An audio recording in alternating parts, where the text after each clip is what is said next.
Улсын хурлд төсвөө хуулийн хугацаанд нь амжиж батлах гэж өдөр шөнөгүй ажиллалаа.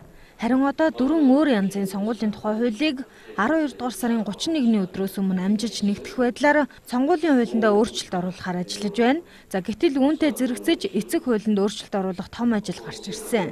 За энэ асуудал дээр улсын хурлд ардчилсан намын бүлгийн гишүүд нэгдсэн саналд өнөөдрийг хүртэл хүрч чадаагүй байгаа юм байна. За үндсэн хуулийн өөрчлөлтөнд бол гишүүд нэгдвэл байр сууринд хүрэг баг. Гишүүд өөрсдийнхөө байр суурь үзэл бодлыг бол тал талаасаа тайлбарлаж ярьж байгаа. Тэгэхээр энэ асуудал бол өнөөдөр үл нэгдсэн нэгдмэл ойлголтод хараахан хүрээгүй байна гэдгийг албасаар хэлье гэж ингэж бодож байгаа. Хамгийн гол шалтгаан одоо маргаантай байгаа асуудал бол үндсэндээ улсын хурлын гишүүдийн тоог нэмэх, анхын шатны одоо сум баг дээр одоо засаг даргыг томилох хэсэг асуудал дээр нэлээд маргаантай байх шиг байна. Үндсэн хуульд өөрчлөлт оруулж гүйцэтгэх засаглалын эрх мэдлийг нэмэгдүүлэх шаардлагатай гэж хуулийн төсөл санаачлагч Нэмжуйн Батбаяр нарын гишүүд үзэж байгаа.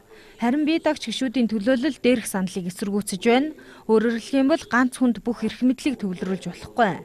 Хамгийн гол нь төр сул байх болсон шалтгаан нь наам дагсан мэрэгжлийн бус хүмүүс яамдыг удирдах болсонтой холбоотой гэж тайлбарлалаа.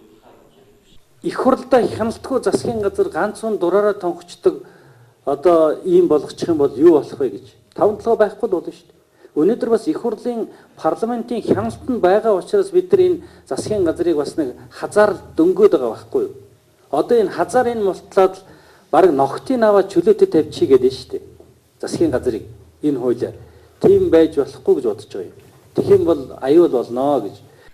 Үндсэн хуульд өөрчлөлт оруулахын тулд ард нийтээс санал авнаа. За үүний тулд 5.5 тэрбум төгрөг шаардлагатай гэх тооцооллыг хүртэл гаргасан. Гэхдээ санал асуулгыг 11-р сарын 26-нд явуулах боломж байгаа эсэх асуудлаар маргааш төрийн байгуулалтын байнгын орооны хуралдаанаар ярилцахаар болжээ.